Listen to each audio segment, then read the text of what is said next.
Hey guys, it's Slave to the Games, and I'm back with another, well, Vampire the Masquerade or World of Darkness video. Thank you guys for choosing to hang out with me, and once again, I hope you enjoy the video. This time, we're going to be talking about the First and Second Inquisition and the Witch Hunters. The Inquisition is an organization within the Roman Catholic Church tasked to rid the world of evil and heresy in all its forms in the name of God. Followers of the Inquisition are referred to as inquisitors and are generally mortal, though there are exceptions. Naturally, no exceptions have been acknowledged by the Inquisition. So what is a witch hunter? A witch hunter is a term used by vampires to describe mortals that hunt down and destroy supernatural beings. The term originated during the Burning Times, when the Inquisition swept across the lands and put a fiery end to the open rule of the Cainites. It denotes more often than not vampire hunters, but it's not applied to the imbued. Witch hunters can be trained by certain clerical organizations such as the Society of Leopold, secret societies like the Arcanum, or come from special government sections that focus on supernatural threats. Some are even criminals that have been confronted by the supernatural early in their life and have chosen to fight it on their own. Notorious witch hunters are, but not limited to, Caiaphas Smith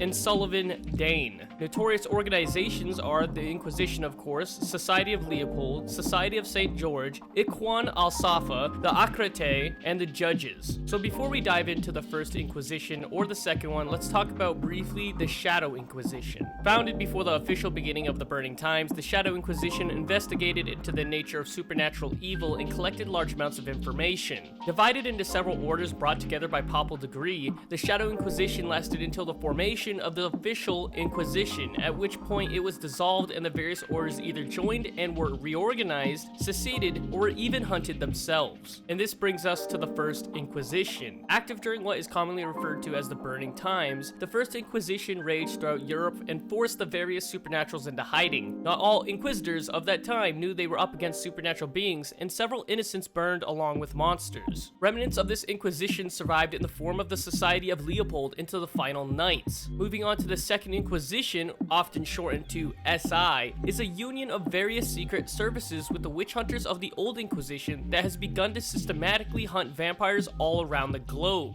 After 2004, the NSA managed to crack ShrekNet and gain first-hand knowledge of the existence of a race of undead bloodsuckers that were spread in all corners of the world. Sharing their knowledge with other intelligence agencies, the United Secret Services contacted the Vatican, whom they knew to have experience fighting the undead. The Church accepted, granting them access to its resources as well as the experienced witch hunters of the Society of Leopold. After years of careful research, the Second Inquisition had targeted Vienna as the capital of vampires and prepared to strike against their headquarters. In 2008, a united US SOCOM and Vatican ESOG or ESOG force, augmented with experienced Brazilian hunter-killer teams, stormed the Vienna Chantry of Clan Tremere and destroyed it, blaming it to an ISIS terror attack to the public. London, Las Vegas, Paris, and Marseilles were largely cleared of vampiric activity, with numerous captured vampires being placed in black sites and experimented upon to discover their weaknesses. The united might of these forces overwhelmed the undead. Domains weakened by the disappearance of elders that were called to the east by the Beacon fell, with dozens of their numbers dying. The Anarchs blamed the Camarilla for failing them at a critical moment, and a global revolt took place against them, further weakening the sect. Communications between domains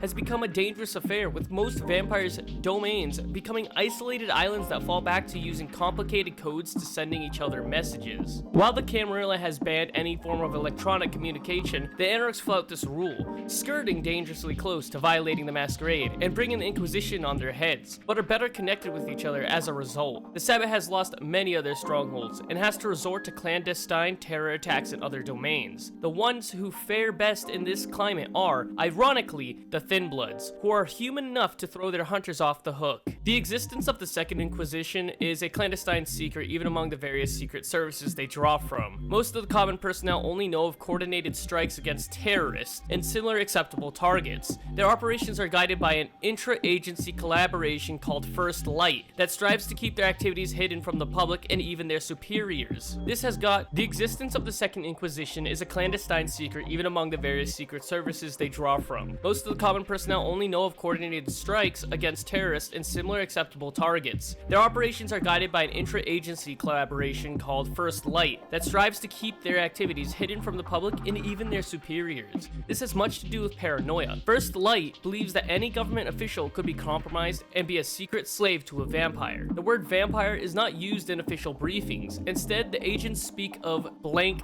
bodies, referring to the low body temperature of the undead that marks them as inhumane. And with that, guys, it's over. I myself actually learned something new that I actually thought was really interesting, and if you did too, don't forget to leave a like and subscribe, as well as optionally check out my Discord, merch store, or Patreon, as it helps further support me in what I do, and you can also hang out with me through the Discord. So thank you guys once again for hanging out with me and watching this video. I hope you enjoyed it, and I will catch you guys in my next video release, which obviously is tomorrow. So keep yourself ready.